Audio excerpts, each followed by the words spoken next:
To controversial policy proposals are pretty standard in Albany. Every year, millions of dollars are spent by special interests hoping to convince lawmakers to vote their way. But as these efforts have become more sophisticated and more like, well, political campaigns, expanding to include mailers and phone banks and online activism, it has actually become harder to tell who's paying for what. So today, Common Cause New York released a new report detailing the changing environment on third-party lobbying in Albany. They also graded the disclosure practices by some of the larger advocacy groups. Joining me now to talk more about this report is Common Cause's Executive Director, Susan Lerner. Susan, it's good to see you. Thanks for being here. Thank you for having me, Liz. So let's actually, this is a pretty stunning number. We're talking about grassroots advertising lobbying, which I'm going to ask you to define in a moment, has increased more than eightfold from 2.2 million in 2008 to 18.8 million in 2010. Right. That's huge. It's a huge expansion. Yeah. Our colleagues at NYPIRG, when they did their year-end wrap-up of the amounts that were spent lobbying, commented on this. The Commission for Public Integrity, in its 2010 annual report, pointed out that there was an exponential expansion in the amount of money spent for advertising that was directed to members of the public to get them to call their legislators or their elected officials and say, we like this and we don't like that. Right. So usually these groups, the problem is that they have all these sort of innocuous or even like sort of mom and apple pie names, like Strong Economy for All. I'm down with that. Yeah, love the Strong Economy for All. And I want to save New York. I've always wanted to save New York. Committee to Save New York. Okay. So, you know, it's hard for even for a reporter to follow the dots because there is less disclosure requirements for entities like these groups. In fact, actually, the Committee to Save New York is a pro-business entity. It's a pro-Cuomo entity, and they were sort of shamed into disclosing their donors. They have some huge donors. Well, they haven't disclosed their donors, and they made a conscious choice not to disclose their board. Their donors. Sorry, they did disclose their board members, and the board members are giving money. I mean, we just don't know how much. Is well, the problem, we assume right? we don't know whether Right. the board members are actually the ones who are writing the checks to pay for the ads. We just have no way to know. Now, that situation may change if the new program bill for ethics reform is passed, because it has a striking and novel, I think wonderful provision that would require third-party groups, and that would include Common Cause and others, to file disclosures that identify their larger donors. But we're talking about something different. Even if that provision in the law were to pass, and we hope that it does, and groups like the Committee to Save New York and Common Cause New York were required to file disclosures with an ethics commission listing their $5,000 and above donors, that still doesn't help John or Jane Q. Public sitting with a beer at home watching an ad. Okay, I want to pop up you issued a report card today. It's part of your report called Lifting the Veil. I just want to take a look at this. This is grading that you gave to various different entities. UUP, of course, is the labor organization that represents people who work for SUNY. Business Council of New York State, they have people who are on this show frequently. Service Employees Association, that's SEIU, PEF. I mean, look, people know who these folks are.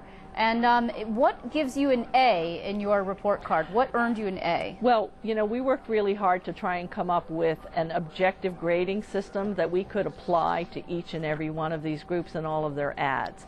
So we have 5 different measures that we looked at. And they range from, are the funders of the advertisement clearly identified and not hidden behind a third-party name? At the end of the ad is the disclosure of the organization's name at least equally prominent to any other organization. Is the full name and the funders or the partners available on the organization's website? If there's a website, can you go and figure out who these people are, even if they don't disclose it on the ad?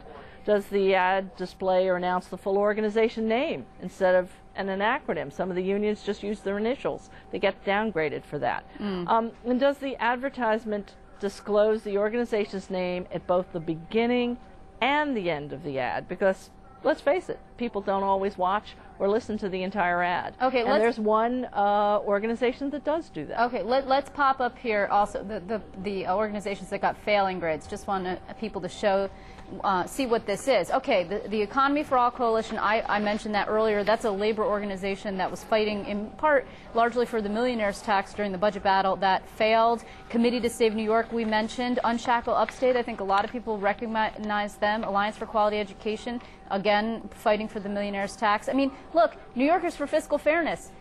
These guys are on the show all the time. Fiscal fairness sounds like something everyone can get behind, right? Yeah, absolutely. And the question is, when you are not an Albany insider, when you're not paid to track down who these people are, or if you're not yourself a registered lobbyist, I'm a registered lobbyist, then how do you know who's trying to convince you to take a position on an important public policy issue like a tax cap or seniority for teachers? What's also interesting about this is that at the federal level, actually, there are, and in political worlds, in political campaigns, there are very strict requirements. You actually have to, at the federal level as a candidate, have you, as the candidate, say, I'm candidate so-and-so and I support this ad. So right. People who see it know that you are behind it and they associate your name with an attack ad. That usually it's the negative stuff that people get a little bit antsy about. That's not required at the state level for these kind of ads. Is that something that you want, right? Well, it definitely is something that we want. It's not required at the state level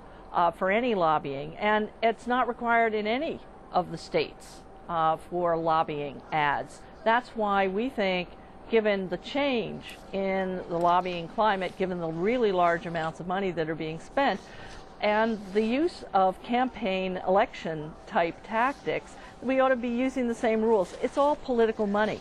Whether it's political money that's spent to elect somebody that a special interest thinks will be more sympathetic, or it's political money spent to try and get the public to take a position on a bill or a policy, it's all political money.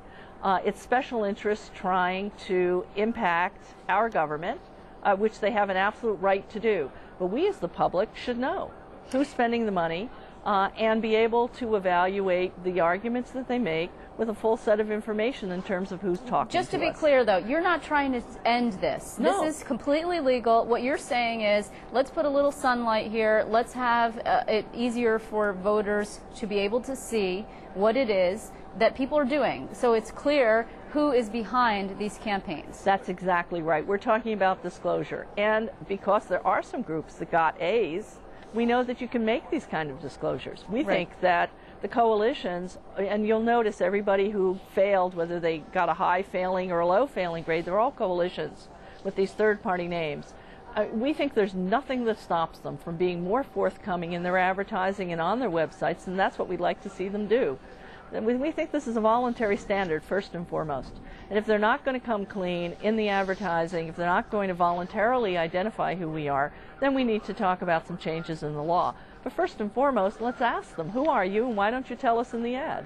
Yeah, have you been in contact with any of these folks? I mean, have you shared the findings of this report with some of these people? And what have they said? I mean, folks like the labor unions who are behind the strong economy for all, these guys pride themselves on being, you know, pro-good government.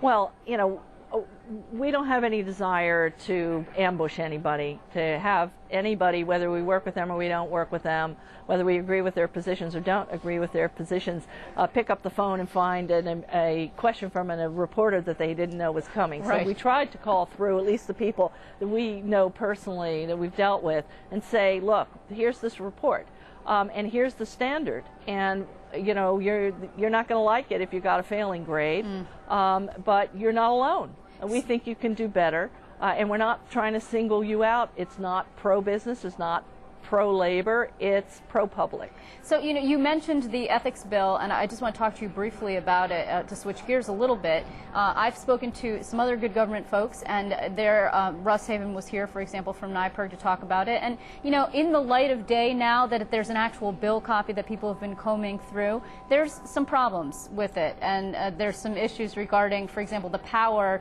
to actually investigate legislators, to start initiating an investigation on a legislator by this new entity called JCOPE, it's called. It's going to replace the Public Integrity Commission. What's your feeling about this? Is this really worth it, this step?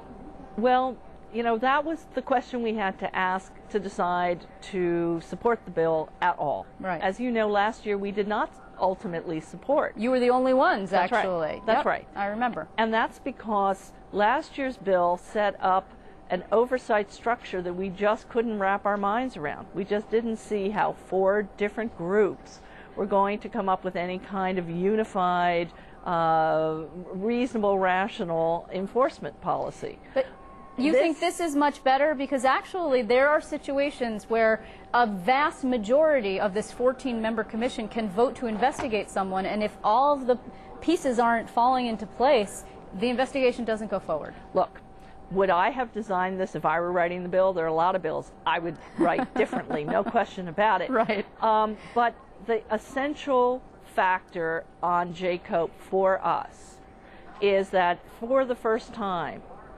it's a unified body external to the legislature. And Liz, I'm sure you have had legislators on your show who said, no way, no how are we ever going to allow anybody other than ourselves to police our conduct. Not in so many words, but yeah, sure. And this, to us, has been one of the biggest impediments to moving ethics reform in the direction we feel that it needs to go. And it's been the showstopper every single time. We are past that hurdle. Are there things about this structure that we're going to be watching very, very sharply? That we may want later on to say can be improved? Yes, certainly. But we have something we can improve as opposed to something we may have to blow up. Okay, well, unfortunately we are out of time, but of course because Albany is Albany, there will always be more good government issues to discuss, so I'm sure you'll be back, Susan. Susan Lerner from Common Cause, thanks so much. Thank you, Liz.